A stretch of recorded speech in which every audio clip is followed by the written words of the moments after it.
بر محمد و آل محمد صلوات۔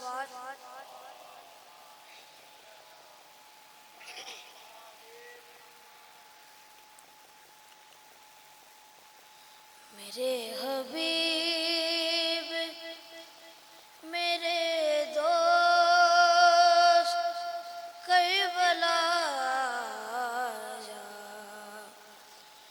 میرے حبیب میرے دوست کربلا جا، تمہیں بلاتا ہے زہرا کا لاڈلا جا،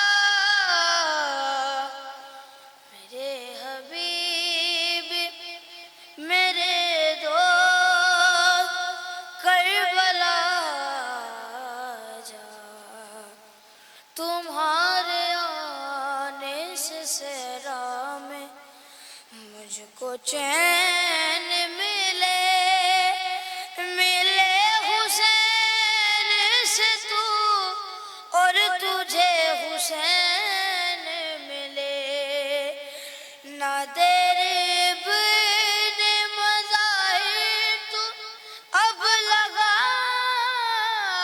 جا، میرے حبیب میرے دوست کربلا جا، نبی کے لال سے امت نے منہ ہی پھیر لیا، سلگتے دشت میں ابن بطول گھیر لیا، کٹھن یہ وقت ہے اے میرے ہم نوازا،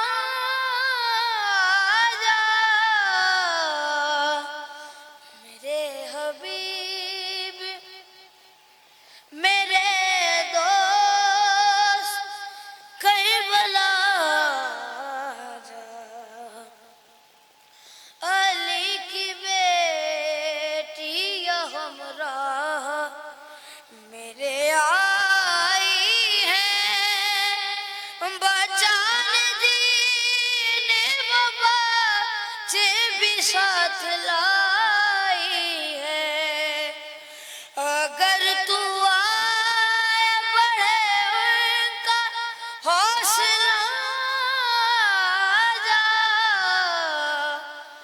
میرے حبیب میرے دوست کربلا جا، امید آنے کی تیرے لگائے بیٹھا ہوں، میں تیری راہوں میں آنکھیں بچھائے بیٹھا ہوں، سہارا دینے مجھے میرا باوفا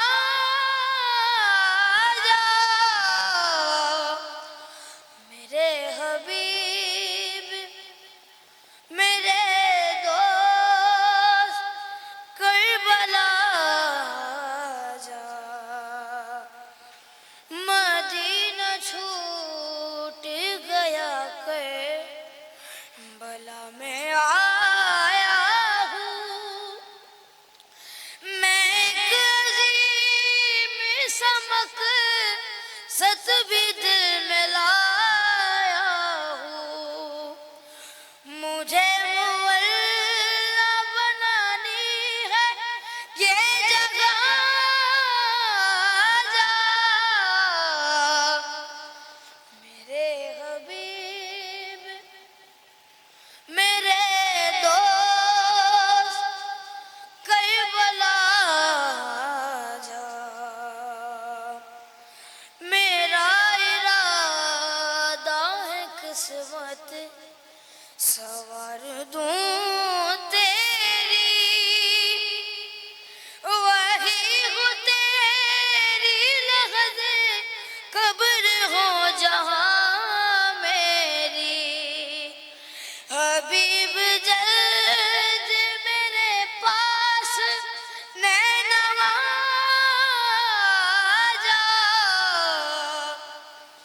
میرے حبیب میرے دوست کربلا جا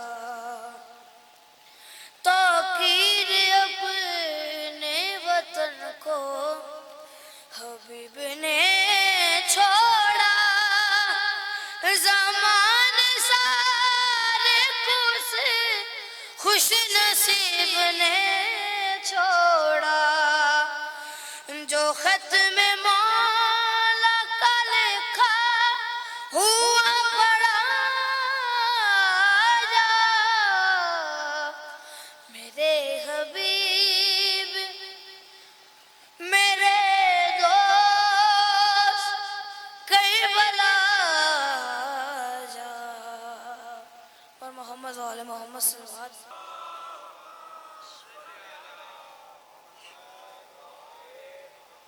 أعوذ بالله من الشيطان الرجيم بسم الله الرحمن الرحيم الحمد لله الذي جعل الحمد مفتاحا لذكره وسببا للمزيد من فضله ودليلا على آلائه وعظمته ثم الصلاة والسلام على عبده وأمين وحيه وخاتم رسله سيدنا ومولانا بالقاسم محمد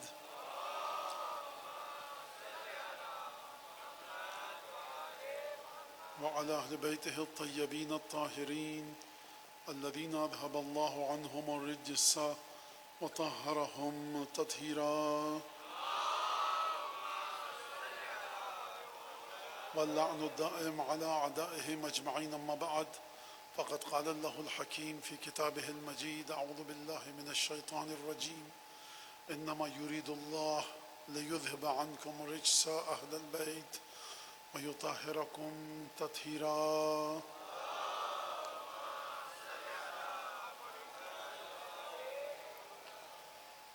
آیت تطہیر اور اس کے تسلسل کے عنوان سے یہ گفتگو آپ کے سامنے پیش کی جا رہی ہے، اور تسلسل کا مطلب اس پر گفتگو ہو گئی اور آیت تطہیر پر گفتگو ہو گئی، اور نقطہ سارا وہی ہے سورہ ابراہیم کا الف لام را کتاب انزلناہ الیک لتخرج الناس من الظلمات الی النور. الف لام را حبیب کتابن، یہ کتاب ہم نے تم پر نازل کی تاکہ تم لوگوں کو اندھیروں سے نکال کر روشنی کی طرف لے کر آؤ. اور جیسا کہ آپ کے سامنے ہے گفتگو، حبیب خدا دنیا سے چلے گئے، نور حبیب خدا کہاں تک گیا؟ اگر نور حبیب خدا کی بات کریں تو یہ نور، اس کا ذکر کہاں پر ہے؟ اس نور کا تسلسل کہاں پر ہے؟ آیہ نور میں نے آپ کے سامنے پڑھی، اللہ نور السماوات والارض، اور اس کے بعد اسی نور کے سلسلے میں خدا نے ارشاد فرمایا اسی آیت کے بعد کہ فی بیوتن اذن اللہ ان ترفع، کچھ گھروں میں خدا نے ان نوروں کو رکھا ہے.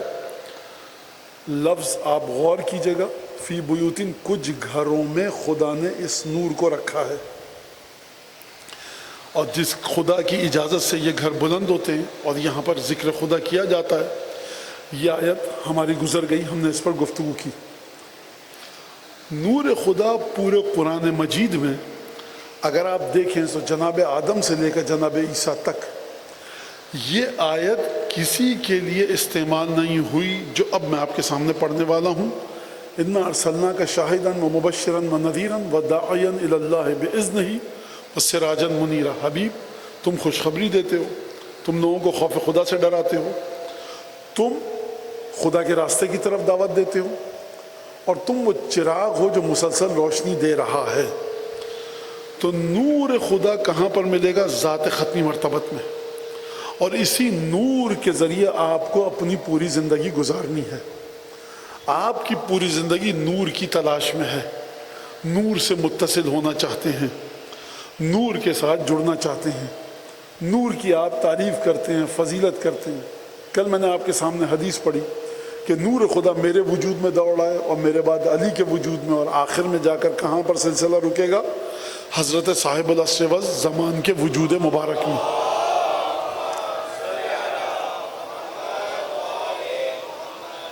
لہذا اب یہاں پر ایک اور بات، وہ یہ آیت پڑھوں گا اور ایک حدیث کے ذریعے جو ہماری ہے، جو ہمارا طریقہ ہے، ہمارا سے مطلب ہم سب کا، اس کا ایک جملہ پڑھوں گا، بات آپ کے سامنے واضح ہوگی، بات کو بڑھائیں گے کہ تسلسل غدیر کا ثبوت کہاں سے ملتا ہے۔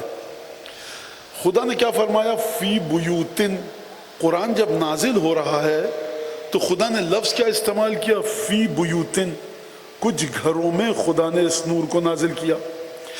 جب پوچھنے والے صحابی نے مسجد میں پوچھا، جب آیت نازل ہوئی، یا رسول اللہ فی بیوت من نزلت، یہ آیت کن گھروں کے بارے میں ہے؟ صحابی نے کیا پوچھا؟ کن گھروں کے بارے میں ہے؟ گھر کا نہیں پوچھا، گھروں کا پوچھا۔ رسول خدا نے جواب دیا فی بیوت الانبیاء، انبیاء کے گھروں کے بارے میں۔ کہا کہ افی بیت فاطمہ، کیا بیت فاطمہ بھی اس میں شامل ہے؟ کہا ہی من افاضلھا، فاطمہ کا گھر افضل ترین گھروں میں ہے انبیاء کے۔ یہاں تک بات ختم ہو گئی۔ اب تسلسل کو کہاں سے ڈھونڈے انسان؟ تسلسل کو کہاں سے ڈھونڈے؟ تسلسل کو ڈھونڈے گھروں کے تسلسل کو، تطہیر کے تسلسل کو 8ویں امام کی حدیث کی روشنی میں۔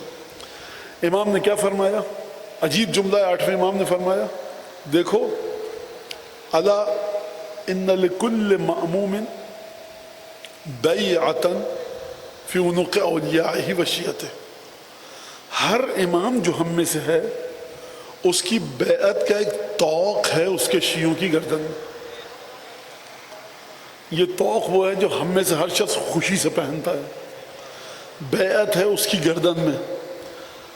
سوال ہے میرا آپ سے، یہ امام رضا کیوں فرما رہے ہیں تم سب کی گردنوں میں ہماری بیعت ہے؟ آپ نے کبھی 8ویں امام کی بیعت کی ہے؟ نہیں کی۔ اپنے بزرگوں سے پوچھئے، کسی امام کی بیعت کی ہے؟ نہیں کی۔ عجیب سلسلہ ہے، آپ نے بیعت نہیں کی، آپ کا آقا، آپ کا مولا فرما رہا ہے کہ تم سب کی گردنوں ہماری بیعت کا طوق ہے۔ اور بہت سو نے جو زندگی میں تھے مولا کی بیعت کی، مولا نے کہا تم نے میری بیعت کی نہیں۔ جو بیعت نہیں کر رہے ہم اور آپ، مولا فرما رہے کہ تم سب ہماری بیعت میں ہو۔ اور جو سامنے آ کر 10 ہجری 20 ہجری غدیر کے میدان میں فرمایا علی کی بیعت کرو، سلام کرو امرۃ المومنین کہہ کے آتے رہو، السلام علیک یا امیر المومنین کہہ کے جاتے رہو۔ بعض میں مولا کائنات کی بیعت لوگوں نے خلافت کے ایام میں کی، مولا نے بیعت کو قبول نہیں کیا، یعنی اثر وہ نہیں مل سکا، توڑ دیا انہوں نے بیعت کو، وہ جناب امیر کی بیعت میں دل سے نہیں تھے۔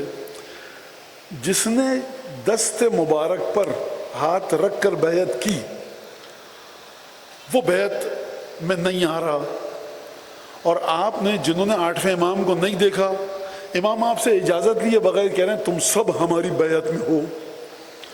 کوئی پلٹ کے پوچھے امام سے، یابن رسول اللہ ہم نے تو آپ کی بیعت کی نہیں، تو یہ بیعت آئی کب؟ اس بیعت کو سمجھنا ہے تو امیر المومنین کے اس جملے کے ذریعے سمجھیے کہ ایک شخص نے کہا، جب آیا سلام کیا، کہا یا علی آپ کے شیعوں میں سے ہوں۔ جب اس نے کہا کہ یا علی آپ کے شیعوں میں سے ہوں تو مولا نے غور سے اس کی طرف دیکھا، کہا کہ تو جھوٹ بول رہا، ہمارے شیعوں میں سے نہیں ہے۔ آپ کو کیسے پتا؟ کہا ہمارا ایک ایک شیعہ سچا چاہنے والا جو قیامت تک پیدا ہوگا، ان کے نام و نسب، آبا و اجداد کے نام ہم جانتے ہیں، تیرا نام ان میں نے نہیں دیکھا۔ اب آپ نے بڑی توجہ سے سنا، ہمیں قانون دیا ہے مولا نے، جب بھی حکمت کی بات بتا رہے ہو کسی کو، اگر وہ لیاقت رکھتا ہے اور تم نے نہیں بتائی تو تم نے اس مومن پر ظلم کیا، اور اگر وہ لیاقت نہیں رکھتا تم نے بتا دیا تو تم نے حکمت پر ظلم کیا۔ تو اب آپ کے چہروں پہ جو چمک دیکھیے تو مجھے یہ بتانے دیجئے۔ اور اب ایک میں نے ہمیشہ میری عادت ہے، مجھے عجیب سا لگتا ہے کہ بار بار مولانا وہ واقعہ یہاں ضرور پڑھیے گا، بیٹا 2 سال پہلے یہیں پڑھا ہے، مولانا پھر پڑھیے گا، نوجوان چاہتے ہیں سننا۔ اب پڑھنا پڑتا اگرچہ مناسب نہیں لگتا، لیکن اس کی حکمت یہ ہے کہ بہت سارے چھوٹے بچے ہیں، ایک واقعہ آپ 10 دفعہ سنیں گے تو اس کی باریکیاں آپ کی سمجھ میں آئیں گی، اور پھر جب آپ 25-30 برس کے ہو جائیں گے اور خطیب کہے گا کہ علم کس کو دیا گیا کرار فرار کو، پوری جنگ خیبر آپ کے سامنے آ جائے گی۔ یہ فائدہ ہوتا ہے ان واقعات کی تکرار کا، لہذا خوب غور سے سنیے اس کو۔ میں نے کہا میں نے تجھے نہیں دیکھا اپنے شیعوں میں۔ اب یہ دیکھنا مولا کا یہ کہاں سے اس کا آغاز ہوتا ہے اور کہاں تک جاتا ہے، جلدی جلدی واقعہ بتاؤں گا۔ صاحب تطہیر انما یرید اللہ لیذھب عنکم رجس اہل البیت ویطہرکم، آیت آپ کو یاد ہے۔ جہاں پہ تطہیر آئے گی، کل مباہلہ پڑھا میں نے، یاد ہے رسول خدا نے کیا فرمایا تھا؟ انہم منی وانا منہم، میں ان سے ہوں یہ مجھ سے ہیں۔ رسول خدا کی حقیقت کیا ہے؟ جو حقیقت رسول خدا ہے، جو تقوی پاکیزگی طہارت رسول کی ہے وہ ان کی ہے، جو ان کی ہے وہ رسول کی ہے۔ یہ مجھ سے ہیں میں ان سے ہوں، یعنی وہاں پر جو خلقت ہوئی تھی وہ سب کے سب رسول خدا کے نور سے خلق ہوئے ہیں۔ بخدا یہ جملہ اس وقت تک سمجھ میں نہیں آ سکتا جب تک آپ مولا کی یہ حدیث نہ پڑھیں کہ پنجتن کی خلقت رسول خدا کے نور سے ہوئی۔ میں ایک چیز آپ کو سمجھاتا ہوں، بچے اب تھوڑا سا برداشت کیجیے آپ۔ بچے جب سنتے ہیں کہ رسول خدا ان سے ہیں، یہ رسول خدا سے ہیں، حسین منی انا من حسین، الحسن منی وانا من الحسن، فاطمہ منی فاطمہ مجھ سے میں فاطمہ سے ہوں، علی مجھ سے میں علی سے ہوں، تو مولانا کیا مطلب؟ رسول خدا کا تو مقام سب سے بڑا ہے، تو یہ کیسے پھر رسول خدا ان سے ہیں یہ ان سے ہیں، یہ کیسے مطلب کیا سمجھ میں نہیں آ رہا۔ میں اس کی مثال دیتا ہوں آپ کو یہاں پر۔ اب مثال ہے، مثال میں رک مت جائیے گا۔ عقائد کے اندر مشکل یہ ہے کہ پورے سال اکثریت مومنین عقائد کی طرف توجہ نہیں دیتے۔ 10 دن کے لیے فرش اعضا پر آتے ہیں، ہمیں عقائد بھی بتانے ہیں، ہمیں فضائل بھی بتانے ہیں۔ عقائد کس طرح سے بتانے ہیں کہ غلط بات ہماری زبان سے نہ نکلے، فضائل کس طرح سے بتانے ہیں کہ خدا نخواستہ رسول خدا کی بارگاہ میں گستاخی نہ ہو جائے، شہزادی کی بارگاہ میں گستاخی نہ ہو جائے۔ یہ میں نے کیوں کہا؟ اس لیے کہ یہ مثال دے رہا ہوں۔ ایک بہت بڑی مشعل جل رہی ہے، بہت بڑی مشعل جل رہی ہے، اس میں سے آپ نے آ کر ایک دوسری مشعل کو جلایا۔ ایک چراغ جل رہا ہے، سب سے پہلے آپ نے ایک چراغ جلایا، چراغ جلایا ماچس سے، دوسرا چراغ اس سے جلایا، تیسرا اسی سے جلایا، چوتھا اسی سے جلایا، 5 6 7 8 چراغ آپ نے پہلے والے چراغ سے جلائے۔ جب آپ نے دونوں چراغوں کو برابر رکھ کے دیکھا تو آپ کو دونوں کی روشنی میں کوئی فرق نہیں لگا، روشنی میں دونوں کی کوئی فرق نہیں ہے، ایک سا نور ہے۔ لیکن اگر پہلا چراغ نہ ہوتا تو یہ 4 چراغ بھی نہ جلتے۔ لہٰذا اب جو شخص دیکھ رہا ہے وہ کہے گا بھائی لگتا مجھے یہ ہے کہ میں پوچھوں یہ بتاؤ پہلے کون سا چراغ جلا، کہ وہ مجھے نہیں پتا، اس کی روشنی اس جیسی ہے، اس کی روشنی اس جیسی ہے۔ لہٰذا خوب غور فرمایا آپ نے کہ لہٰذا یہ ایک بات ہے کہ جو چھٹے امام نے کل فرمائی تھی، نحن باب حطہ، اس امت کا دروازہ حطہ ہم ہیں۔ لہٰذا نور پر پنجتن، امام نے کیا 8ویں امام کی اس حدیث کو مکمل کریں پہلے، اور دیکھیں کہ امام کس طرح سے اپنے چاہنے والوں کو جانتے ہیں۔ اگر خدا نے تطہیر میں نور رکھا ہے تو جو مالک ہے نا تطہیر کا، وہ نور کی پہچان بھی جانتا ہے۔ خوب توجہ کے ساتھ اس بات کو سنیں۔ لہذا اور وہ نور کو ایجاد بھی کر سکتا ہے، خلق بھی کر سکتا ہے نور کو، اور اس کو پہچانتا بھی ہے۔ پہلے پہچان کی مثال سن لیجئے، پھر تخلیق نور کی مثال سنیے گا۔ واقعہ 10 دفعہ سن چکے ہیں، میں کیا کروں۔ صفین ہے صاحب، جنگ صفین ہے، حملہ ہوا لیلۃ الحریر، رات کی تاریکی میں چھنا چھن تلواریں چل رہی ہیں، مالک اشتر مولا کے ساتھ ساتھ پہلو بہ پہلو لڑ رہے ہیں، اور مالک رات کا وقت ہے۔ اب وہ شخص کیا مقابلہ کرے مولا سے جو رات کی تاریکی میں اگر چمچہ زمین پہ گر جائے تو ڈر کے بھاگ جائے، وہ اس کا کیا مقابلہ کرے لیلۃ الحریر میں رات کے وقت 45,000 کے لشکر میں داخل ہو کر حملہ کرے۔ وہ اس کا کیا مقابلہ کرے جو دونوں لشکروں کے درمیان مسلح بچھا کر نماز تہجد ادا کرے۔ حملے کے لیے جا رہے ہیں، ایک عربی، ایک بدو آیا عرب کہ یا علی مت توحید، غور کیجیے گا ذرا، وہ آپ بات یہاں سمجھ ہی نہیں سکتے. سامنے لشکر صفین میں لشکر شام کھڑا ہے، 50-55 ہزار کا لشکر، چہروں پر خوت، ہاتھوں میں تلواریں، زریں، ڈھال، گھوڑے ہلا رہے ہیں. امیر المومنین کسی کو نہیں پتا کہ زندہ بچ کے کون جائے گا کون نہیں جائے گا. آپ سمجھیے، ہم مجلس پڑھ کے اترے، مولانا وہ توحید کی تعریف کیا تھی؟ وہ بیٹا ابھی مجلس پڑھ کے اترا ہوں 1 گھنٹے، کچھ نہیں سمجھ میں آ رہا کیا کہہ رہے ہو. خدا نخواستہ میں یہ گستاخی نہیں کر رہا، یہ جہالت نہیں کر رہا کہ اپنے علم کا مقابلہ اس سے کروں کہ جس کے علم کے آگے جبریل کا علم کچھ نہیں ہے. میں مثال دے رہا ہوں آپ کو. ایک دفعہ سوار ہونا چاہتے ہیں کہ یا علی بتائیے توحید کیا ہے، لوگ ناراض ہو گئے، چیخنے لگے کیا بات کر رہے ہو، ما ھذا الوقت، یہ کیا وقت ہے، ابھی علی حملہ کرنے جا رہے ہیں. گھوڑے ہنا رہے ہیں، 45-50 ہزار، 1 لاکھ سوار ایک دوسرے سے بھیڑ جائیں گے، گھمسان کا رن پڑے گا، یہ کون سا سوال ہے. کیا کہنے مولا کے، کیا رک جاؤ. ما اراد من العربی فہو الذی نرید من القوم، جو اس نے سوال کیا مجھ سے توحید کا، اسی لیے تو میں لڑ رہا ہوں شام والوں سے، اسی لیے لڑ رہا ہوں میں شام والوں سے. حملہ کیا مالک اشتر. کون ہے مالک اشتر؟ جب مصر بھیجا تو کہا مصر والوں، مصر میں تم کو جتنی ضرورت ہے نا مالک کی، اس سے زیادہ مجھے کوفے میں ہے، لیکن قربانی دے رہا ہوں، مالک کو تمہارے پاس بھیج رہا ہوں. فرمایا لو کانا جبلا لکانا فندا ولو کانا حجرا لکانا صلدا. اگر مالک پتھر ہوتا بڑا مضبوط پتھر ہوتا، اور اگر مالک پہاڑ ہوتا بہت بلند پہاڑ ہوتا. امیر المومنین اگر کسی کی تعریف کریں یعنی خدا تعریف کر رہا ہے، امیر المومنین اگر کسی کی برائی کریں یعنی خدا برائی کر رہا ہے. اگر ایک جملہ سکھا دیا گیا امیر المومنین خدا کی زبان ہے، تو اب یہ مت مولانا یہ مولا علی نے کہا تو یہ کیا پھر یہ صحیح ہے، مولا نے کہہ دیا خدا کہہ رہا ہے، یہی سکھایا جاتا ہے آپ کو. حملہ کیا. مالک اشتر کہتے ہیں میں نے 530 دفعہ تکبیریں گنی علی کی. آپ جناب امیر کی بہادری تک مت جائیے، پہلے مالک اشتر کو سمجھ لیجئے.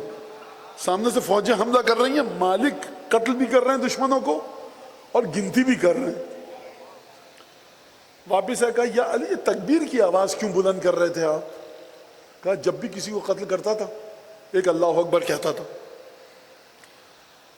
اب مجھے افسوس ہوگا یہ جملہ نہ کہوں، تلواروں کی چھنا چھن، گھوڑوں کی ہنہناہٹ، ٹاپوں کی دھمک، زخمی ہونے والوں کی چیخ، مرنے والوں کی پکار اور فریاد، کتنی آوازیں ہیں.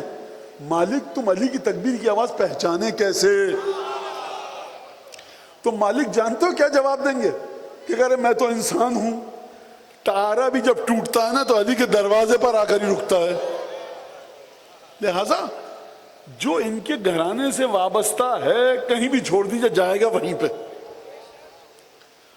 لہذا کہا کہ مولا میں نے بھی اتنے مارے آپ نے بھی اتنے مارے. کا فرق ہے، تمہارے سامنے جو آیا تم نے مار دیا. تو یا علی آپ نے کیا کیا؟ اب اپنے الفاظ بھی ضمیمہ کر رہا ہوں. کہا جو میرے سامنے آتا تھا نا میں نے دیکھا، اگر اس کی نسلوں میں کوئی میرا خالص چاہنے والا ہے میں نے چھوڑ دیا. جس کی نسلوں کو دیکھا کہ جس کی نسلوں میں کوئی میرا چاہنے والا نہیں ہے اس کو مار دیا، اور جس کی نسلوں میں میرا چاہنے والا ہے اس کو چھوڑ دیا. یعنی حیات کا جو تسلسل ہے نا وہ تطہیر کے تسلسل کے ساتھ ہے. اگر حیات میں کسی کی ولایت ہے تو علی کی ذوالفقار سے بچ جائے گا، اور اگر کسی کی حیات کے تسلسل میں، نسل کے تسلسل میں ولایت نہیں ہے تو مولا کی تلوار کے نیچے آ کر قتل ہو جائے گا. 2 جملے اسی واقعے کا اور سن لیجئے. نکتے اس میں، نکتے وہ نہیں جس کو آپ نکتہ کہتے ہیں، نکتے وہ جس کو ہم نکتہ کہتے ہیں. یعنی کیا مطلب؟ یعنی واقعے کی تشریح، یعنی واقعے کی تفصیل. جب حملہ کرنے والا جناب امیر کے سامنے آ کر حملہ کرے گا، جبریل سے پوچھیں علی دعا پڑھیں، ناد علی پڑھیں، کچھ تو پڑھیں تاکہ کوئی فرشتہ بتائے، پیغام آئے.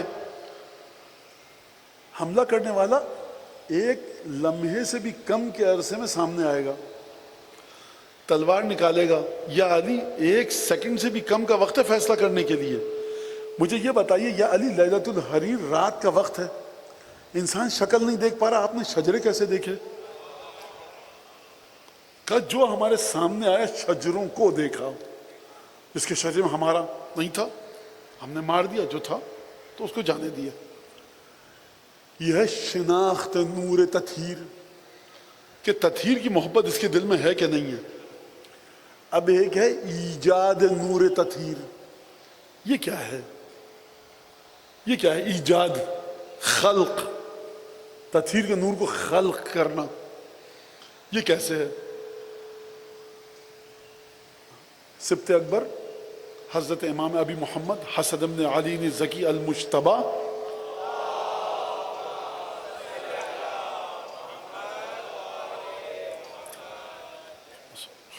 امام مجتبی امام حسن حج پہ جا رہے ہیں، پیدل جا رہے ہیں، اور پیدل جب جا رہے ہیں پیر سوج گئے۔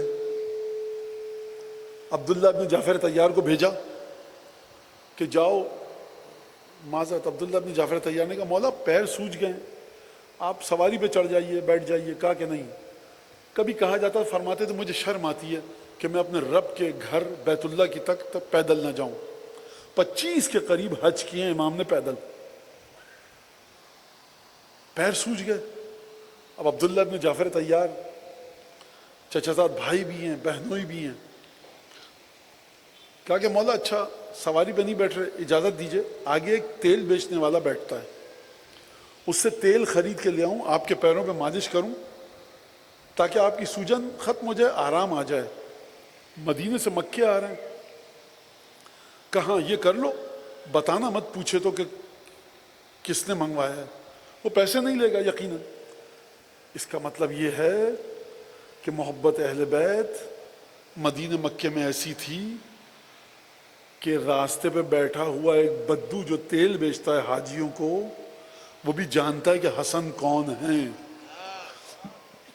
لیکن زمانے نے اتنی بے وفائی کی کہ سید الشہداء کی شہادت کے بعد امام سجاد فرماتے ہیں کہ مکے اور مدینے میں ہاتھ کی انگلیوں سے بھی کم ہمارے محب رہ گئے ہیں۔ یہ ہوا کیسے؟ یہ جناب امیر کی شہادت کے بعد جو جناب امیر کے دشمنوں کو قتل کرنے کا سلسلہ شروع ہوا، قبیلوں کے وظیفے بند کیے گئے، قبیلوں کی تنخواہیں بند کی گئیں، قبیلوں کو موت کے گھاٹ اتارا گیا، سزائیں دی گئیں، اس سزا کی وجہ سے لوگ محبت اہل بیت سے پیچھے ہٹے، ورنہ امام حسن اور امام حسین کے زمانے تک واقعہ اس طرح کا نہیں تھا۔ بہرحال بھیجا، جب گئے عبداللہ جعفر طیار۔ اب اس گھرانے کی ایک خوبی ہے، یہ مکے مدینے کے اٹھائی گیروں کی طرح نہیں چلتے، یہ مکے مدینے کے گھٹیا لوگوں کی طرح بات نہیں کرتے۔ جب یہ بات کرتے ہیں تو نور تطہیر ان کے الفاظ میں چھلکتا ہے۔ جب یہ سودا بھی خریدنے جاتے ہیں تو لوگ سمجھ جاتے ہیں کسی وزادار گھر کا کوئی شخص ہے۔ عبداللہ جعفر طیار گئے، اس نے اصرار کیا کس کے لیے خرید رہے ہو؟ کہا بھائی تم سے کوئی مطلب نہیں، تم تیل دے دو۔ کہا بھائی کس کے لیے خرید رہا ہوں؟ وہ اصرار، عبداللہ جعفر طیار کا انکار، کیونکہ مولا کا حکم تھا کہ بتانا مت کس کے لیے۔ اس نے ایک اور راستہ اختیار کیا، اس نے کہا کہ مجھے تم لے چلو کہ جس کے لیے تیل چاہیے۔ اب اس کا تو حکم نہیں تھا، چلو بھائی خود دیکھ لینا۔ دیکھا کون؟ فرزند رسول امام حسن۔ اچھا امام حسن کا شکل و شمائل ایسے تھے اور آقا سید الشہداء کے کہ کوئی بھی ان کو دیکھتا تھا، دیکھ کر مرید ہو جاتا تھا، دیکھ کر محبت آ جاتی تھی، اگر شرافت و خون میں تو۔ ابھی آیا کہ ابن رسول اللہ پیسے نہیں دیجئے، دعا دے دیجئے۔ کہا کیا دعا؟ کہا کہ بیوی کو ایک کیفیت میں چھوڑ کے آیا ہوں، ولادت ہونے والی ہے میری اور بڑی تکلیف میں ہے، بہت اذیت میں ہے، آپ دعا کیجئے کہ بیوی بھی اچھی ہو جائے صحت و سلامتی کے ساتھ، اور اولاد جو بھی دے اللہ، لڑکا لڑکی، وہ سلامتی کے ساتھ ہو جائے۔ اب میں یہاں پر رکوں گا۔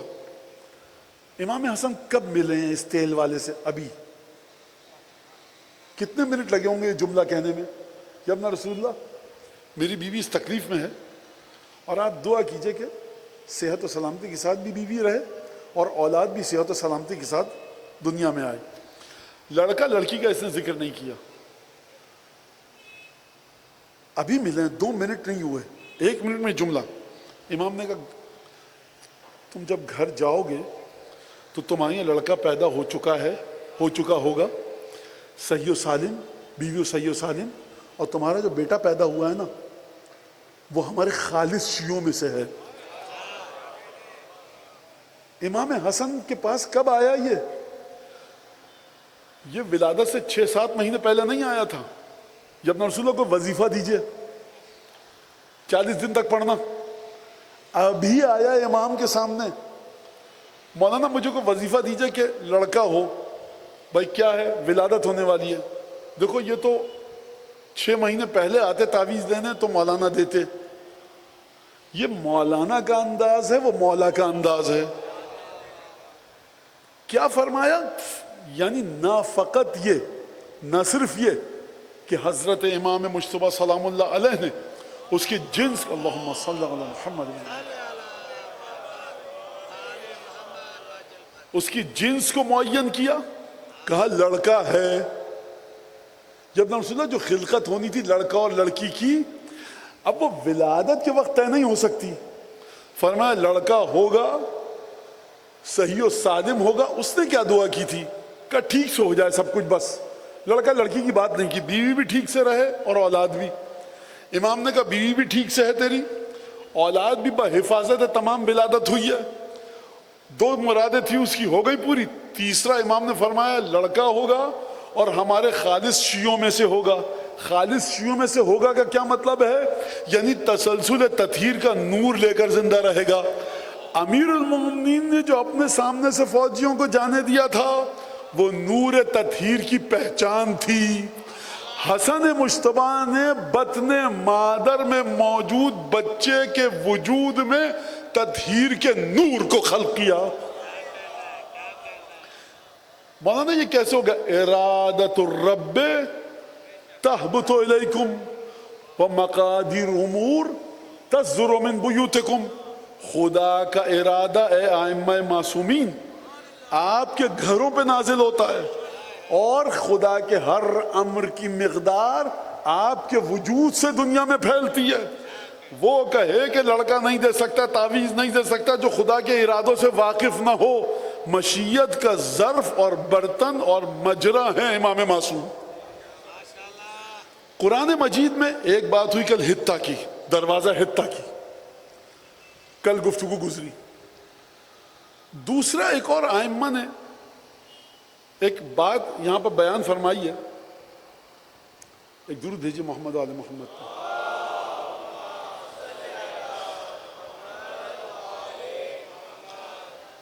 آپ سب جانتے ہیں ناقہ صالح، جناب صالح نے دعا کی، پہاڑ میں سے اونٹنی برآمد ہوئی۔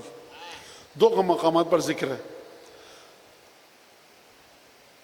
9ویں امام کے پاس صحابی آیا، متوکل کا زمانہ ہے، کہ ابن رسول اللہ کوئی علاج نہیں ہو سکتا، یہ بدبخت اتنے ظلم کر رہا ہے زائرین امام حسین پہ، آپ کے چاہنے والوں پہ، کوئی ہے نہیں ہے دعا کرے؟ آپ دعا نہیں کر رہے، کوئی اور ہے دعا کرے؟ نہیں کرے، اپنے الفاظ میں بتا رہا ہوں، ظلم بڑھ چکا ہے، کچھ کیجئے، آپ کیجئے، کوئی اور آپ نہیں کر سکتے تو کوئی اور کرے، ہم کسی اور کے پاس جائیں، ہمارے خاندان میں کوئی اور نہیں، سب بنو ہاشم کے لوگ آئے، سادات فاطمی اور سادات علوی۔ امام نے جواب دیا کہ دیکھو دنیا میں ایک ایسا شخص موجود ہے، من قلامت و ظفر ہی، عجیب جملہ ہے۔ ناقہ صالح کا قصہ یاد ہے؟ جلدی جلدی بتاؤں۔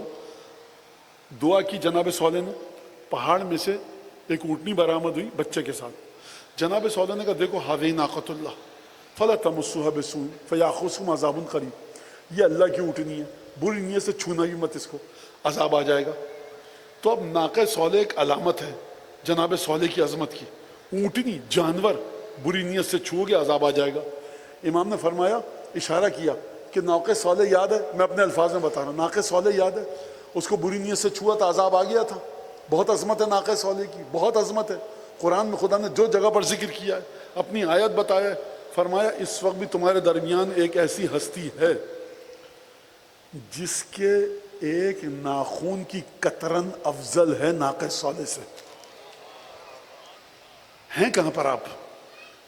اب بچوں کی سمجھ میں نہیں آیا قطرن کا مطلب آپ نے نیل کٹر سے قینچی سے ناخون کاٹا ہے؟ جب ناخون آپ کاٹتے ہیں تو کٹا ہوا ناخون نکلتا ہے، اس کی کیا قیمت ہے؟ کوئی قیمت نہیں ہے. امام فرمایا تمہارے درمیان ابھی وہ موجود ہے کہ جس کے کٹے ہوئے ناخون کی جو تم کوڑے میں پھینک دیتے ہو، میں کہہ رہا ہوں جس کی کوئی حیثیت نہیں ہے، وہ ناقہ صالح سے افضل ہے. کہ اب رسول اللہ پھر کہا جاؤ. پھر امام نے دعا دی، متوکل کے بیٹے نے اس کو قتل کیا. اور پھر واقعہ یہ ہے کہ تمتعوا فی دارکم ثلاثۃ ایام، 3 دن تک اپنے گھروں میں مزے لوٹو. اور یہ وہ وعدہ ہے جو جھٹلایا نہیں جا سکتا.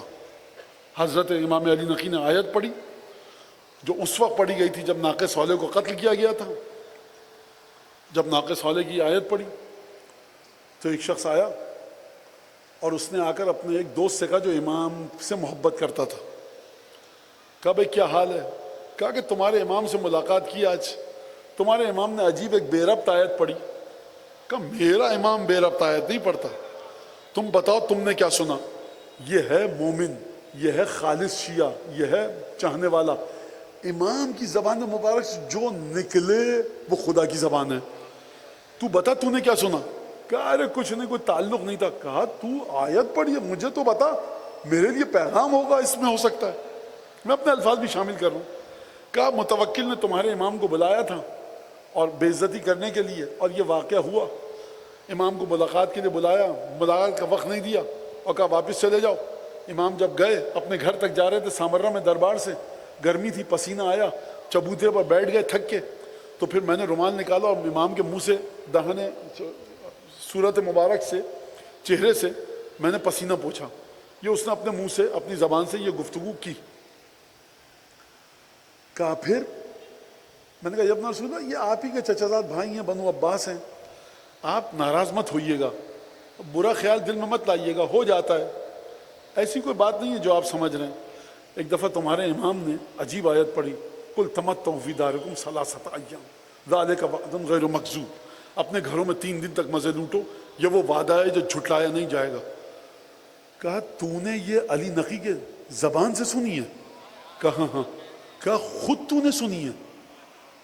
کہا متوکل 3 دن بعد مر جائے گا یا قتل ہو جائے گا. کہا متوکل 3 دن بعد مرے گا، اس سے کہاں سے نکل رہا ہے. کہا دیکھو میں اپنے امام کا مزاج جانتا ہوں، میرا امام جو بات جس وقت کہتا ہے ہم سمجھتے ہیں. دیکھ تو متوکل کے دربار میں ہے، درباریوں میں سے ہے، وزیر ہے، مشیر ہے، جس عہدے پر بھی ہے، تو اپنے آپ کو بچا. 3 دن بعد متوکل یا مر جائے گا یا قتل ہو جائے گا، اور بڑے بری طرح سے قتل ہوگا. کہتا میں نے مذاق اڑایا، تمہارے امام کو کیا پتا، اور اپنے گھر آ گیا. رات کو سونے لیٹا، میں نے کہا احتیاط کری جائے اگر تو برا نہیں ہے، احتیاط کر لوں. 3 دن بعد اگر متوکل زندہ رہ گیا تو ٹھیک ہے، نہیں تو میں تو بچ جاؤں گا.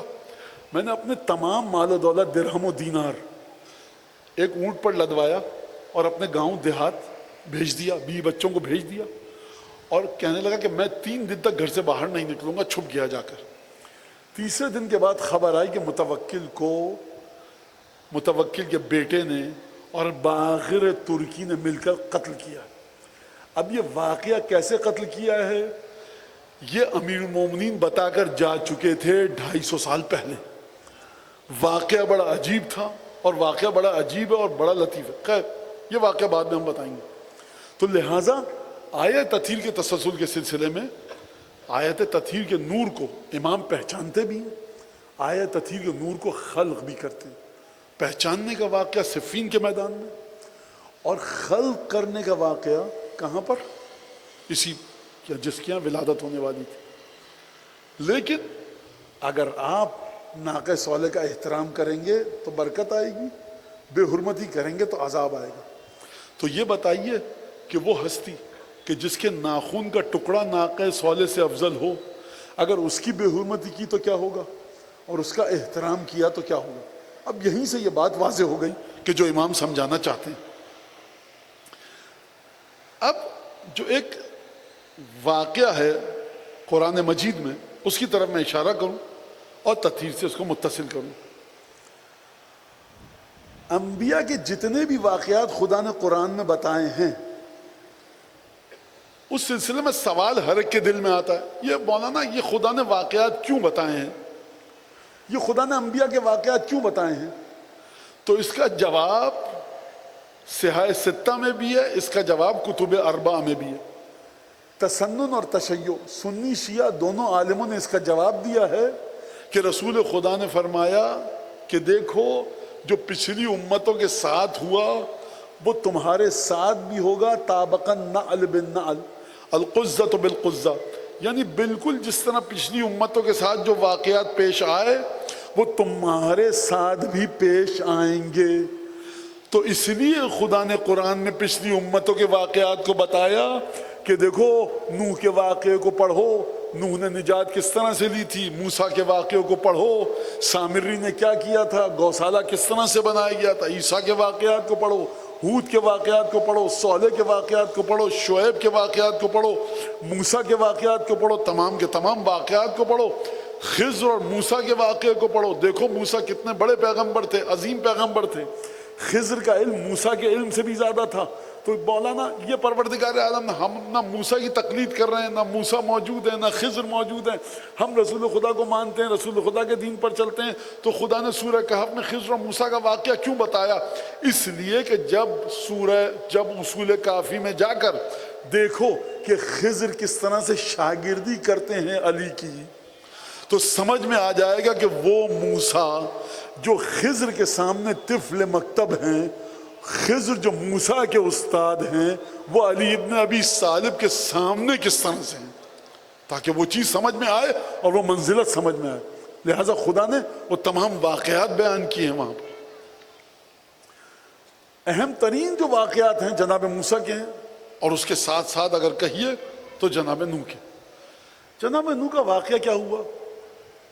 دو مقامات پر، ایک سورہ ہود میں اور ایک سورہ نوح میں خدا نے ذکر کیا ہے جناب نوح کا۔ نوح کے واقعے کو سمجھیے۔ سب سے پہلی آیت نوح کا تعارف، لقد ارسلنا نوحا الی قومہ، ہم نے نوح کو ان کی قوم کی طرف بھیجا۔ ایک ایک جملہ یاد رکھنا میرے بچوں، نوجوانوں، ہم نے نوح کو ان کی قوم کی طرف بھیجا۔ کس کی طرف بھیجا؟ قوم کی طرف۔ آپ کے اور ہمارے نبی اکرم صلی اللہ علیہ وآلہ وسلم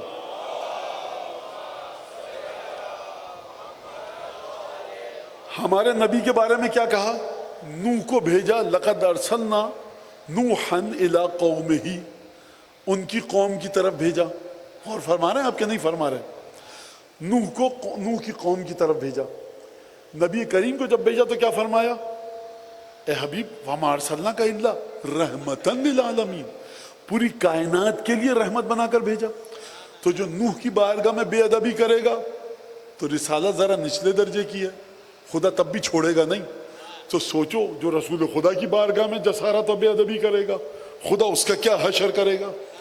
اب اس کے بعد پروردگار سورہ نوح میں پروردگار کلما دعوتہم لتغفر لہم استغشوا ثیابہم واسروا واستکبروا استکبارا۔ پروردگار 950، دیکھیے تھکیں گے تو آپ، آیتیں پڑھ رہا ہوں، ترجمہ پڑھ رہا ہوں، لیکن برداشت کیجیے گا۔ پروردگار ان کلما دعوتہم لتغفر لہم استغشوا ثیابہم واسروا، جب بھی پروردگار میں نے ان کو کہا کہ سنو میری بات، تو انہوں نے کیا کیا کہ اپنے کانوں میں انگلیاں رکھ لیں، اصابعہم فی آذانہم، اور اس کے بعد اپنے لباس کو لپیٹ لیا، پاس بھی مت آنا، دور۔ کتنی توہین ہے۔ وَأَصَرُّوا وَاسْتَكْبَرُوا اسْتِكْبَارًا، بڑا تکبر دکھایا، میری بات نہیں سن رہے۔ پروردگار میں نے ان سے کہا استغفروا ربکم انہ کان غفارا، اپنے رب کی بارگاہ میں توبہ کرو، تمہارا پروردگار غفار ہے، مغفرت عطا کرے گا۔ دیکھو یمددکم باموال و بنین، دیکھو پروردگار عالم وَيُرْسِلِ السَّمَاءَ عَلَيْكُمْ مِدْرَارًا، استغفار کرو گے پروردگار تم تک باران رحمت نازل کرے گا۔ یمددکم باموال و بنین، خدا تمہیں ڈھیر سارا مال دے گا، ڈھیر سارے لڑکے دے گا۔ خوب توجہ کیجیے گا، خوب توجہ کیجیے گا۔ نوح کئی ہزار سال پہلے کی داستان ہے۔ انسان کیا چاہتا ہے؟ بارش آئے۔ جب بارش آئے تو کھیت جو میرا ہے وہ پروان چڑھے گا، جب کھیت پروان چڑھے گا تو فصل کٹے گی۔ فصل کون کاٹے گا؟ لڑکیاں ہوں گی تو کیسے کاٹیں گی، لڑکے چاہیے، تو لہٰذا جناب نوح نے کہا دیکھو استغفار کرو، یرسل السماء علیکم مدرارا، موسلادھار بارش ہوگی، اور دیکھو وَيُمْدِدْكُمْ بِأَمْوَالٍ وَبَنِينَ، خدا تمہیں بہت سارا مال دے گا، صرف آسمان سے بارش نہیں برسائے گا، خوب توجہ کیجئے گا۔ دیکھیے میرے پاس آخر میں بس یہی واقعہ پڑھوں گا، آخر میں دوبارہ پلٹنے کا وقت نہیں ہوگا۔ اس آیت کو یاد رکھیں گے نوجوان بچے، وَلَقَدْ أَرْسَلْنَا نُوحًا إِلَىٰ قَوْمِهِ، ہم نے اس قریے کے لیے بھیجا تھا، کھارادر کے لیے بھیجا تھا نوح کو، ڈسٹرکٹ ساؤتھ کے لیے، کیماڑی نیٹی جیٹی کے لیے، اب اور کیا کہوں، ہم نے کس کے لیے بھیجا تھا؟ ڈسٹرکٹ سینٹرل کے لیے۔ تو لقد ارسلنا نوحا الی قومہ، پروردگار کلما قلت، جب بھی میں نے ان سے کہا اللہ کو مانو، استغفروا ربکم، اپنے رب کی بارگاہ میں استغفار کرو، تو کیا کرے گا رب؟ دیکھو یرسل السماء علیکم مدرارا، موسلادھار بارش برسائے گا۔ جب بارش برستی ہے تو کیا ہمیشہ انسان پیسے والا ہوتا ہے؟ جب بارش برستی ہے، سیلاب آتا ہے تو بڑے بڑے پیسے والے غریب ہو جاتے ہیں۔ 10 یا 15 گائے تھی، میں ایک جگہ گیا، پروان چڑھا رہا تھا وہ شخص گائے، ایک ایک گائے، آج سے 10 15 20 سال پہلے کی بات ہے، 1 لاکھ روپے کی ایک گائے ہے، 20 سال پہلے۔ خمس دیا ہے، زکوٰۃ دیا ہے، نہیں مولانا یہ کیا ہوتا ہے، ابھی کیسے دے دیں خمس، اور اس کا کیا؟ بارش آئی، 10 کی 10 گائیں بہہ گئیں، بچاؤ خمس سیدہ کا حق، خدا ایسے انتقام دے گا، کون بچائے گا؟ بارش آئی بہہ گئی۔ تو بارش ہمیشہ آتی ہے، انسان پیسے والا تھوڑی ہوتا ہے، غریب بھی ہو سکتا ہے۔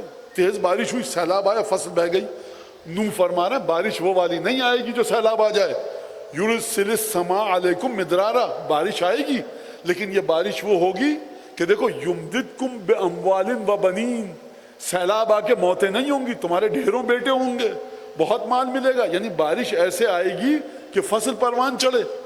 دیکھو وَيَجْعَلْ لَكُمْ جَنَّاتٍ وَيَجْعَلْ لَكُمْ أَنْهَارًا، خوب بڑے بڑے باغ ملیں گے، نہریں رواں ہو جائیں گی، گھبرانا مت کہ ڈیم بہہ جائیں گے، گھبرانا مت کہ نہریں اوور فلو ہو جائیں گی، گھبرانا مت کہ آم کے باغ، امرود کے باغ، کیلے کے باغ برباد ہو جائیں گے۔ یجعل لکم جنات ویجعل لکم انہارا، نوح نے کتنی بہترین ضمانت دی۔ یہ جو نوح اپنے علاقے اور اپنے محلے اور اپنے قبیلے کے لیے آئے ہیں، کہہ رہے ہیں بھائی یہ کام کرو، انہوں نے کیا کیا؟ نوح کی بات نہیں مانی۔ اب ایک دفعہ نوح کو آیا غضب، کہا پروردگار دیکھ بات سن، بڑی دعوت دے دی 950 برس، رب لا تذر علی الارض من الکافرین دیارا انک ان تذرہم لم یلدوا فاجرا کفارا، پروردگار اب ایک ایک کافر کو مار دے، بہت ہو گئی 950 سال ہم نے تبلیغ کی، کسی نے میری بات نہیں مانی، زمین پر ایک کافر کو بھی مت چھوڑ، سب کو برباد کر دے۔ کہا کہ نوح اچھا ٹھیک ہے، تو اب یہ نوح کا مرحلہ دیکھیے، اور وہ مرحلہ دیکھیے صاحبان تطہیر کا۔ کیا مطلب صاحبان تطہیر کا مرحلہ؟ نوح کی بات نہیں سنی، جلال میں آ گئے۔ جب میں کہہ رہا ہوں صاحبان تطہیر، نوح کی توہین نہیں کر رہا، جناب نوح پیغمبر ہیں، علیہ السلام ہیں، ہمارا کوئی مقابلہ نہیں ہے جناب نوح کی عظمت سے، لیکن لہو کا تو مقابلہ ہے مصطفیٰ کے جناب نوح سے۔ وہ جناب نوح تھے، یہ ختمی مرتبت کی اولاد ہے کہ قتل گاہ میں بھی بددعا اگر حسین کر دیتے کوفہ برباد ہو جاتا۔ یہ زینب ہے، وارث تطہیر ہیں، کوفے کے بازار میں اگر بددعا کر دیتی کوفہ برباد ہو جاتا۔ اپنے نور تطہیر کی آیت تطہیر کی تجلی دکھائی، ارباب مقاتل نے لکھا فَأَوْمَأَتْ بِيَدِهَا، ایک دفعہ زینب جب بازار کوفہ میں پہنچی، اپنے ہاتھ کا اشارہ کیا، فَسَكَنَتِ الْأَجْرَاسِ، جو تالیاں بجا رہے تھے ان کی تالیاں بند ہو گئیں، اونٹوں کے گلے میں جو گھنٹیاں تھیں ان کی آواز آنا بند ہو گئی۔ پھر شہزادی نے خطبہ دینا شروع کیا، اور جب خطبہ دیتے دیتے نگاہ عصمت کو نگاہ امامت سمجھ سکتی ہے، لب و لہجہ جو عصمت کا ہے زینب کا، اس کو نگاہ امامت سمجھ سکتی ہے۔ سید سجاد نے دیکھا کہ وارث تطہیر کو جلال آ رہا ہے، ایک دفعہ مداخلت کیا، پھوپھی اماں اس سے آگے کچھ مت کہیے گا۔ یعنی کیا مطلب؟ یعنی زینب کے لیے ضروری نہیں ہے کہ بددعا کے لیے ہاتھ اٹھائے، اگر لہجے میں جلال آ گیا کوفہ بھسم ہو جائے گا۔ یہ مصطفیٰ کی آل ہے، میں کہوں گا جناب نوح 950 برس آپ نے کی، یہ خون مصطفیٰ کی تجلی ہے۔ اب آپ کی سمجھ میں آیا، ہم جب جناب امیر کی فضیلت بیان کرتے ہیں، سیدہ کی، حسن حسین کی، اور انبیاء سے افضل کرتے ہیں، تو ہم یہ نہیں کہہ رہے یہ افضل تھے، در حقیقت تجلی رسالت رسول خدا سیدہ کے وجود سے دکھتی ہے۔ انہم منی وانا منہم کی تفسیر بیان کرتی ہے آیت اطہیر۔ یعنی کیا مطلب؟ یعنی سیدہ کو سیدہ مت سمجھنا، علی کو علی مت سمجھنا، حسن حسین کو حسن حسین مت سمجھنا، انہم منی وانا منہم کی منزل پر رکھ کر سمجھنا۔ اگر اس منزل پر رکھا تو ان کی فضیلتیں سمجھ میں آ جائیں گی، پھر یہ انبیاء سے افضل بھی اگر واقع ہوئے تو پریشان نہیں ہوگے۔ نوح نے یہ گفتگو کی، کہا کہ دیکھو نوح اچھا ٹھیک ہے، فَاصْنَعِ الْفُلْكَ بِأَعْيُنِنَا وَوَحْيِنَا، اب ہماری نگاہوں کے سامنے کشتی بناؤ اور ہماری وحی کے ذریعے کشتی بناؤ۔ جبریل آ کر بتاتے تھے، کلما مر علیہ ملأ من قومہ سخروا منہ، یہ بوڑھا پیغمبر 950 سال تو تبلیغ کی، سفید داڑھی کے بال، یہ بیابان میں کشتی بنا رہا ہے، یہاں تو بارش ہی نہیں آتی، یا کوئی سمندر نہ دریا، یہ کشتی کیوں بنا رہا ہے؟ جب بھی گزرتے تھے مذاق اڑاتے ہوئے گزرتے تھے، دیکھو خپتی ہو گیا، نعوذ باللہ، خاکم بدہن، علیہ باللہ، دماغ کام کرنا بند کر دیا ہے، بارش ہی نہیں آ رہی، کشتی بنا رہا ہے۔ تو جناب نوح نے کہا دیکھو نسخر منکم کما تسخرون منا، صبر کر لو، ایک وقت وہ آئے گا جب ہم تمہارا مذاق اڑائیں گے۔ کب اڑائیں گے مذاق؟ جب طوفان نوح آئے گا۔ لہٰذا آپ جو مجلس میں آتے ہیں نا، مودت اہل بیت کو رکھے ہوئے ہیں، دنیا مذاق اڑاتی ہے، اڑانے دیجئے، کہیے آج تم اڑاؤ۔ کب؟ جب خانہ کعبہ کے پاس 11واں بیٹا آئے گا نا فاطمہ کا، تب ہم تمہارا مذاق اڑائیں گے، ہم نہیں اڑائیں گے، پھر ذوالفقار مذاق اڑائے گی۔ درود پڑھیے 12ویں آقا کی بارگاہ میں۔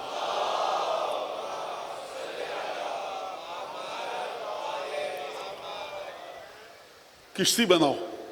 جب کشتی ہو گئی، قلنا، ہم نے نوح سے کہا نوح دیکھو احمل، اس میں سے اٹھاؤ، کس کو اٹھاؤ؟ ہر چیز کے جوڑوں کو اٹھاؤ، رکھ دو، اور دیکھو ولا تخاطبنی فی الذین ظلموا، نوح دیکھو جو بھی کشتی میں سوار ہوگا وہ بچ جائے گا، جو سوار نہیں ہوگا وہ غرق ہو جائے گا۔ دیکھو خوب توجہ کیجیے گا، مجھے امید ہے کہ مجھے واپس نہیں جا سکتا عزیزوں، دوبارہ سے نتیجہ دوں، بس ذہن میں رکھتے رہو۔ ولا تخاطبنی فی الذین ظلموا، دیکھو نوح جو لوگ ایمان لائیں ان کو لے جاؤ اپنے ساتھ۔ میں کہاں جا رہا ہوں آپ کو لے کر؟ تطہیر کے مرکز تک، یعنی ختمی مرتبت، یعنی سیدہ، یعنی امیر المومنین، یعنی حسن حسین۔ بخدا اگر نوجوان بچوں کے ذہن میں یہ بات راسخ ہو جائے کہ مدد مجھے اپنے 12ویں آقا سے ہی لینی ہے، توسل مجھے اپنے 12ویں آقا سے لینا ہے، کیونکہ ان کا مرتبہ یہ ہے جو سورہ ہود اور سورہ نوح کی آیتوں کے نچوڑ کے بعد نکلا ہے، بخدا محنت سوارت ہو گئی میری۔ کہا نوح دیکھو قلنا احمل، اٹھاؤ زوجین، ہر چیز کے جوڑوں کو کشتی میں رکھو، اور دیکھو ولا تخاطبنی فی الذین ظلموا، جو لوگ ظالم ہیں نا ان کے بارے میں مجھ سے بات مت کرنا، گفتگو مت کرنا۔ بیٹھ گئے۔ وفارت تنور، کل تک نوح کہہ رہے تھے کہ مان لو میری بات، بارش آئے گی ڈھنگ سے، اب نہیں مانی، اب آسمان سے بھی پانی برسا اور خوب جم کے برسا، اور تنور میں سے بھی پانی ابلنے لگا۔ وَهِيَ تَجْرِي بِهِمْ، کل عجیب جملہ، وَهِيَ تَجْرِي بِهِمْ فی الموج، کل عجیب جملہ، عجیب خداوند تبارک و تعالیٰ کا، کل جبل، یہ جو موت تھی، یہ جو موج آئی، اس کے اندر پہاڑ کی طرح سے کشتی چلنے لگی۔ خدا نے کہا تھا ظالمین جو ہیں ان کے بارے میں مجھ سے بات مت کرنا۔ نوح نے اپنے بیٹے سے کہا وَنَادَى نُوحٌ ابْنَهُ، بیٹا کہاں جا رہا ہے؟ ارکب معنا یا بنی ارکب معنا، کشتی میں ہمارے ساتھ بیٹھ جا، ابھی طوفان کا آغاز ہو رہا ہے۔ کہا کہ سآوی الی جبل یعصمنی، بابا میں پہاڑ پر چڑھ جاؤں گا، یہ نہیں کہا اس نے کہا میں کسی بھی پہاڑ پہ چڑھ جاؤں گا، بچا لے گا۔ یہ بدبخت بد نصیب سمجھا ہی نہیں کہ عذاب آ چکا ہے، یہ کہہ رہا ہے کسی بھی چھوٹے بڑے پہاڑ پر چڑھ جاؤں گا، بچا لے گا۔ نوح نے کہا دیکھو لا عاصم اليوم، آج کے دن کوئی نہیں بچا سکے گا مگر خدا جس پر رحم کرے۔ رحم کہاں پر ہوگا؟ خدا رحیم و کریم ہے، لیکن خدا کی پوری رحمت سمٹ کر آ گئی ہے کشتی نوح میں۔ جو کشتی میں بیٹھے گا وہ بچے گا۔ ایک دفعہ گفتگو میں مصروف تھے، حالا بینہم الموج فکان من المغرقین، نوح گفتگو کر رہے تھے اپنے بیٹے سے، ایک موج آئی، نوح کی کشتی کو الگ کہیں اور لے گئی، بیٹے کو کہیں اور لے گئی، بیٹا ڈوب گیا۔ مفسرین نے کہا ہے کہ بیٹے سے محبت کی عظیم ترین آیت ہے یہی آیت۔ دل پہ گھاؤ تو لگا جب کشتی آ کر کوہ جودی پر واستوت علی الجودی وقیل بعدا للقوم الظالمین، اور کہا کہ دور ہو جائیں وہ لوگ، دور ہو گئے کہ جو قوم ظالمین ہیں۔ اب نوح سکون ملا، کہا پروردگار ان ابنی من اہلی وان وعدک الحق وانت احکم الحاکمین۔ ادب دیکھیے جناب نوح کا، کہا پروردگار تو نے وعدہ کیا تھا کہ میرے اہل و عیال کو بچائے گا، میرے اہل کو، تو میرا بیٹا میرا اہل تھا، لیکن تیرا وعدہ بھی سچا ہے، لیکن تو جو تو حکم کرے وہ صحیح ہے۔ پروردگار پر اعتراض نہیں کیا تھا جناب نوح نے، کہا تھا پروردگار تو نے تو کہا تھا میرا اہل ہے، تو پروردگار کا جواب آیا یا نوح انہ لیس من اہلک انہ عمل غیر صالح۔ دیکھو نوح تمہارا اہل وہ ہے جو تمہاری بات کو سنے، تمہاری دعوت پر لبیک کہے۔ یہ تمہارا بیٹا تو تھا لیکن بد عمل تھا، بے عمل تھا، کافر تھا۔ انی اعظک ان تکون من الجاہلین۔ نوح دیکھو نصیحت کیے دیتا ہوں، نادانوں والی باتیں مت کرو۔ پروردگار نوح نے اعتراض نہیں کیا تھا، جواب آئے گا بھائی دیکھو ہم کو جلال آ گیا، ہم نے نوح کے ساتھ اس طرح سے گفتگو کی۔ اب میں شروع کی آیت پڑھوں، لقد ارسلنا نوحا الی قومہ، ہم نے نوح کو ان کی قوم کی طرف بھیجا۔ دوسری آیت پڑھوں، وما ارسلناک الا رحمۃ للعالمین، دیکھو ہم نے حبیب کو بھیجا رحمت للعالمین بنا کر۔ تمام کی تمام رحمت طوفان نوح کے وقت کشتی میں آ گئی تھی، جو کشتی میں آئے گا رحمت اس کو ملے گی۔ اب آپ کی سمجھ میں حدیث آئی مثل اہل بیتی کہ مثل سفینۃ نوح، میرے اہل بیت کی مثال نوح کی کشتی کی سی ہے۔ وہاں جو کشتی میں چلا گیا بچ گیا، جو میرے اہل بیت کی مودت میں سوار ہو گیا بچے گا۔ میں کہوں گا یا رسول اللہ کتنا پھیلاؤ ہے آپ کے اہل بیت میں۔ جناب ختمی مرتبت فرمائیں گے وہ نوح کی نبوت تھی، ایک علاقے کے لیے بھیجا گیا، پوری رحمت سمٹ کر کشتی میں آ گئی، اس وقت اعتراض نہیں کیا۔ جب ہم یہ کہیں کہ پوری کی پوری رحمت اگر چاہیے یا علی کے پاس سے ملے گی یا سیدہ کے پاس سے ملے گی یا حسن کے پاس سے ملے گی یا حسین کے پاس سے ملے گی، تو اعتراض کیوں؟ وہ اپنی قوم کے لیے گئے تھے، کشتی میں پوری رحمت سمیٹ لی۔ میں کائنات کے لیے رحمت بن کر آ رہا ہوں، کائنات بھی اگر چاہے رحمت اہل بیت سے متصل ہونا، کائنات چھوٹی ہے، رحمت اہل بیت اس سے بھی عظیم ہے۔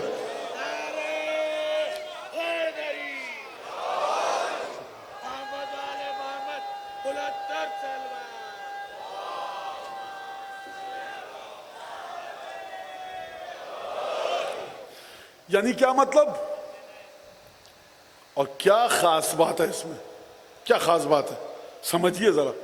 نوح تھک گئے، کہ پروردگار اب نہیں ہو رہا، لا تذر من الکافرین علی الارض دیارا، ایک کافر کو مت چھوڑ۔ یہاں فاطمہ کے فرزند ظلم سہتے رہے، بددعا نہیں کی کبھی، پروردگار دنیا کو تباہ کر دے، اب ہم سے برداشت نہیں ہو رہا۔ کیا مطلب اس بات کا؟ نوح کی قوم کے سامنے کشتی نگاہوں کے سامنے تھی، طوفان نگاہوں کے سامنے تھا۔ آپ کے سامنے نہ اہل بیت ہے نہ کوئی طوفان ہے، تو کیا معرفت ہے صاحب آپ کی؟ کہہ رہے بھائی ہمارے آقا نے کہا کہ دیکھو طوفان تو ہے نظر نہیں آ رہا۔ کس طرح سے رسول خدا نے کشتی کو وسیع کیا، کہا کہ دیکھو یہ کشتی رحمت کی جو کشتی ہے نا میری، اس کا نام صرف علی نہیں ہے، حسن بھی اسی کا ایک حصہ ہے، حسین بھی اسی کا ایک حصہ ہے۔ اور دیکھو قیامت تک کے لیے وہ نوح تھے، کشتی مختصر سی تھی۔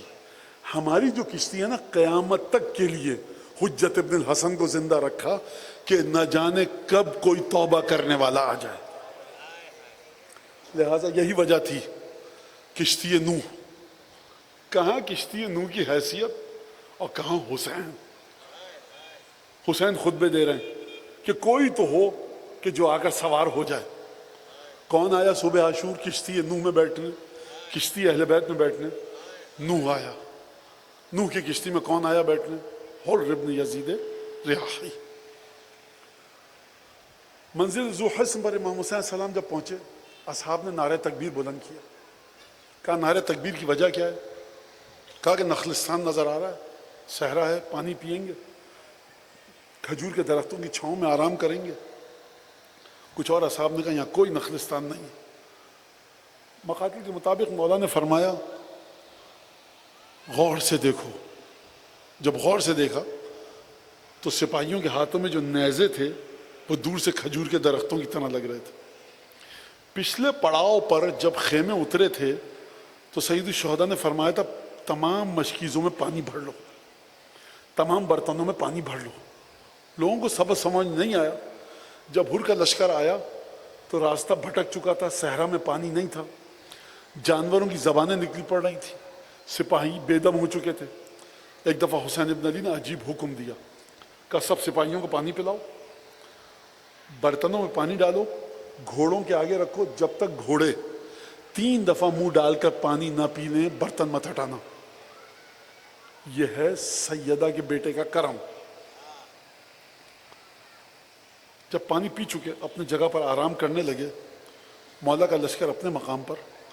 علی ابن طعان محاربی کہتا ہے کہ میرا جو ناقہ تھا بہت ہی ناتواں ہو چکا تھا، میں پیچھے رہ گیا تھا. جب میں آیا تو میرا لشکر پانی پی چکا تھا، حسین موجود تھے. ایک اونٹنی پر مشکیزہ لدا ہوا تھا. میں نے جا کر کپ کپاتے ہوئے ہاتھوں کے ساتھ مشکیزے کے دہن کو کھولا اور پانی پینا چاہا. پانی بڑی تیزی سے بہنے لگا اور چلو میں نہیں آ رہا تھا، میں کس طرح پیتا. حسین نے آواز دی ان خراویہ، بھائی جملہ سنیں آپ، یا اخی ان خراویہ، اے میرے بھائی مشکیزے کے منہ کو ذرا ٹیڑھا کر تاکہ پانی آرام سے آئے. دشمن کو حسین نے جس طرح مخاطب کیا.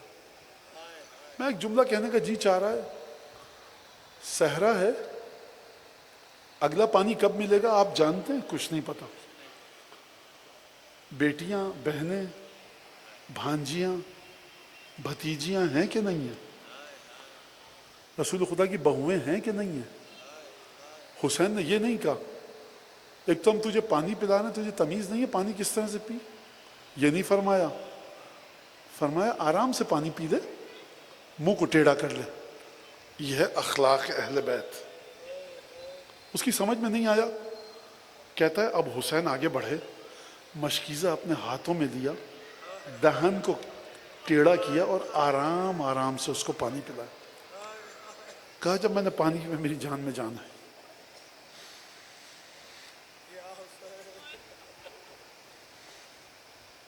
دنیا میں کہوں مولا حسین یہ آپ کے محبت میں بیٹھے ہیں یہاں پر، میری بیٹیاں بچیاں آپ کی محبت میں آئی ہیں. مولا ایک نگاہ کرم ان کے دلوں پر ہو جائے، نہ جانے کن کن مشکلات کو چھوڑ کر آئیں. مولا آپ کو علی اکبر کا واسطہ، ابو الفضل عباس کا واسطہ، ان کے دلوں پر نظر کیجئے، ان کی حاجتوں کو پورا کیجئے. سید الشہداء آپ کی خدمت میں مخاطب ہوں، ان کے پاس آپ کے دروازے کے علاوہ کوئی دروازہ نہیں ہے. یا تو کوئی اور دروازہ بتائیے جو آپ کے دروازے سے بہتر ہو، یا ان کی مشکلات کو حل کیجئے. مسلسل دعا کر رہے ہیں مومنین و مومن. لیکن میں کہوں گا مولا آپ اپنے دشمن کو پانی پلا رہے ہیں کتنی محبت سے، یہ تو آپ کے چاہنے والے بیٹھے ہیں آپ کے ساتھ. امام نے پانی پلایا، ہر سے گفتگو کی، خطبہ دیا.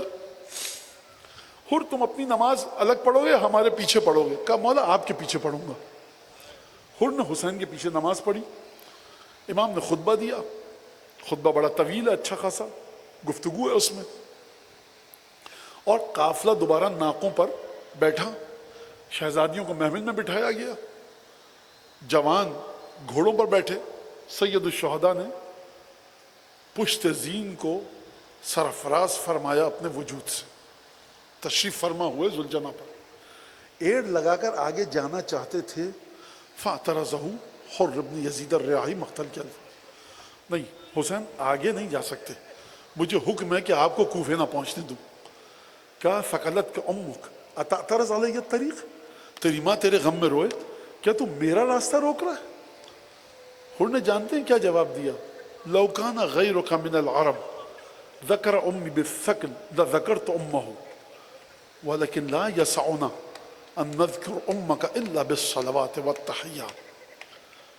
مولا آپ نے تو میرے بارے میں کہہ دیا، لیکن آپ کی مادر گرامی کی شان یہ ہے کہ ہماری جرت نہیں ہے کہ جب بھی آپ کی مادر گرامی کا نام آئے درود اور اکرام اور سلام اور تحیت کے علاوہ کچھ اور کہیں. یہ دوسری نجات کا مرحلہ تھا حر کا. حسین کے پیچھے نماز پڑھی، سیدہ کی بارگاہ میں ادب کیا، حسین کے لشکر میں شامل ہو. شب عاشور آئی، حسین سے حر نے پوچھا اپنے سپہ سالار سے کہ صبح کو حسین نے اگر بات نہ مانی تو کیا کرو گے؟ کہا جنگ کریں گے. کہا پھر کیا کرو؟ کہا قتل کر دیں. کہا فرزند رسول کو قتل کرو گے؟ کہا کہ حکم یہی ہے. صبح عاشور ہوئی، حر اپنے گھوڑے کو لے کے چلے کہ پانی پلا کر لاتا ہوں، اور اپنے بھائی سے کہا، بیٹے سے کہا، غلام سے. 2 بیٹے، 1 بھائی، 1 غلام، 4 اور 5ویں حر. کہا میں جا رہا ہوں حسین کی مدد کے لیے، تم میں سے جس کو چلنا میرے ساتھ چلے. تمام کا تمام یہ چھوٹا سا قافلہ آپ سمجھے سید الشہداء نے تطہیر سے کیسے جوڑا ہے حر کو. حر آئے، مشکیں بندھی ہوئی، کہا مجھے اس طرح سے لے کے چلو، بیٹے سے کہا جیسا مجرم جاتا ہے. تلوار برعکس الٹی، ڈھال واژگون، یعنی حسین لڑنے کے ارادے سے نہیں آ رہا، تیرے قدموں میں ہتھیار ڈالنے آ رہا ہوں. ایک دفعہ لشکر کے ساتھیوں نے دیکھا کہ کوئی لشکر یزید سے آ رہا ہے. حسین کے ساتھیوں کے ہاتھ تلوار کے قبضے تک پہنچے. لگتا یہ ہے کہ مولا نے اشارہ کیا، نہیں. جب مزید نزدیک آئے تو کہا کون ہے آنے والا؟ کہا حر ابن یزید ریاحی. اب جو دیکھا ہاتھ بندھے میں، سر جھکا ہوا ہے. بخدا جو حر کا گناہ ہے نا، مجھ میں اس وقت ہمت نہیں ہے اور نہ وقت ہے، ورنہ اسی واقعے کے اندر جو حر کی عظمت، تو کیا کہوں، مولا حسین کی جو عظمت ہے نا، اور اس سے بڑھ کر شہزادیوں کی جو عظمت ہے، اور یہ شہزادیاں جس طرح سے فنا ہیں حسین کی ذات میں. ایک جملہ کہوں گا، ان شہزادیوں کا کچھ حق ادا ہو جائے. کہا کہ مولا حل الی توبۃ من سبیل، حسین توبہ کا کوئی راستہ ہے میرے لیے؟ عجیب جملہ مقاتل نے بیان کیا ہے، عجیب. ایک دفعہ اچانک آقا نے گفتگو کے پیرائے کو بدل دیا کہ انت الحر ابن یزید الریاحی، تم حر ابن یزید الریاحی ہونا. دیکھیں وہ شرمندہ ہے کہ میں نے گناہ کیا. حسین نے بات کا رخ موڑ دیا، یعنی شرمندہ ہو کر آگے آئے نا. اب فرزند فاطمہ شرمندہ کو شرمندہ نہیں کرتا، اب گناہ بخشوانے کے عمل کا آغاز ہوگا. حر نے جملہ کہا، مولا حسین انا الذی ارعبت بنات رسول اللہ. کیا گناہ ہے حر تمہارا؟ میں ہی ہوں جس نے رسول کی بیٹیوں کے دلوں کو دہلایا. آپ جانتے ہیں کب کی بات کر رہا ہے حر؟ یہ 2 مقامات ہیں. ایک مقام منزل ذو حسم پر کہ جب آقا نے پانی پلایا تھا، 1000 گھوڑوں کی جب ٹاپوں کی دھمک آئے گی، جب تلواریں ڈھالوں سے ٹکرائیں گی، گھوڑوں کی ہنہناہٹ کی آواز آئے گی، تو محمل میں رقیہ اور سکینہ، محمل میں رباب، محمل میں جناب فروا، محمل میں جناب زینب، محمل میں جناب فضہ، محمل میں امیر المومنین کی ایک اور بیٹی جناب خدیجہ، وہ تشریف فرما ہیں. جب ہزاروں گھوڑوں کی ٹاپوں کی دھمک آئے گی تو شہزادیوں کے دل نہیں دہلیں گے کہ ہمارے بھائی کو قتل کرنے کوئی آ گیا؟ شہزادیوں کے دل نہیں دہلیں گے کہ ہم پر حملہ ہونے والا ہے؟ فرزند رسول، میں نے رسول کی بیٹیوں کے دلوں کو دہلایا ہے، میں نے خوف میں مبتلا کیا ہے رسول کی بیٹیوں اور بہوؤں کو. مجھے معافی مل سکتی ہے؟ میں اپنے الفاظ میں کہوں گا حسین نے معاف کر دیا. میں ایک جملہ کہوں گا آقا سید الشہداء سے، مولا آپ نے اپنی طرف سے معاف کیا. حر نے کہا ہے کہ میں نے زینب کے دل کو دہلایا. زینب کو جا کر تو بتائیے کہ حر معافی مانگ رہا ہے تاکہ زینب معاف کریں. سکینہ سے کہیے حر تم سے بھی معافی مانگ رہا ہے تاکہ سکینہ معاف کریں. ایک ایک بی بی سے جا کر پوچھئے، ان سے پوچھئے، کہیے تم نے معاف کیا حر کو کہ نہیں. تب حر سے مولا حسین کہیے جا کر کہ تم کو میرے گھر کی خواتین نے مخدرات نے معاف کیا۔ حسین جانتے ہیں کہ جو حسین کی مرضی ہے وہ 3 برس کی سکینہ کی مرضی ہے۔ حسین جانتے ہیں کہ جو حسین کی مرضی ہے وہ 3 برس کی رقیہ کی مرضی ہے۔ بس ایک دفعہ حر گئے، جنگ لڑی، اور ایک دفعہ ضربوں پہ ضربے لگی، گھیر کر حملہ کیا گیا، حر گھوڑے سے زمین پر گرے، ابھی بدن میں جان باقی تھی، اصحاب حسین اٹھا کر حر کو مولا کے پاس لائے۔ ایک دفعہ مولا نے عجیب جملہ کہا، انت الحر کما سمت امک، اے حر تو واقعی حر ہے جس طرح سے تیری ماں نے تیرا نام حر رکھا تھا۔ اور ایک عجیب کام کیا آقا نے، ایک رومال نکالا اور سر پر حر کے باندھا۔ مجھے آپ ایک سوال کا جواب دیں، پھر میں ایک فقیہ، ایک مجتہد کا ایک جملہ آپ کے سامنے پیش کرتا ہوں۔ مجھے آپ ایک سوال کا جواب دیجئے، جو شخص مر چکا ہے اس کے پیشانی پہ پٹی باندھنے کا کیا فلسفہ ہے؟ زندگی دینے کے لیے مرہم پٹی کی جاتی ہے نا؟ جو شہید ہو چکا ہے اس کے سر پہ پٹی باندھنے کا کیا فائدہ؟ ایک شخص نے کسی عالم سے سوال کیا کہ حسین نے کسی کے ساتھ یہ کام نہیں کیا، حر کے ساتھ کیوں کام کیا؟ اس عالم نے جواب دیا کہ دیکھو حر تھا حسین کا مہمان، سیدہ کے بچوں کی عادت یہ ہے کہ جب مہمان آتا ہے نا تو شربت پیش کرتے ہیں، کھانا پیش کرتے ہیں۔ حسین کے پاس نہ پانی تھا نہ حسین کے پاس کھانا تھا، حسین دیتا تو کیا دیتا، ایک رومال تھا اس دکھیاری ماں کے ہاتھ کا بنایا ہوا، حسین نے حر کو وہ تحفہ دیا، اور اس کے بعد گنج شہیدہ میں حر کے لاشے کو رکھا۔ جملہ یاد ہے نا آپ کو حر کا کہ میں ہوں جس نے رسول کی بیٹیوں کو ڈرایا۔ میں کہوں گا حر کتنے شرمندہ تھے کہ زینب اور رقیہ اور ام کلثوم کو ڈرایا۔ کاش شام غریبہ میں ہوتے جب لشکر کفار بیبیوں کے خیموں میں داخل ہوا، آگ لگائی گئی، مخدرات عصمت ایک خیمے سے دوسرے خیمے میں، دوسرے سے تیسرے خیمے میں۔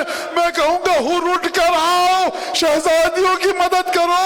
ارے تم تو شرمندہ تھے کہ ٹاپوں کی دھمک سے بیویاں ڈر گئی تھی، یہاں بیویوں کی چادر میں آگ لگی ہے، مقنے میں آگ لگ چکی ہے، بدن پر آگ کے اثرات ہیں، سکینہ کے رخسار تماچوں سے سرخ ہیں، سید سجاد کا بستر آگ سے جل چکا ہے، کوئی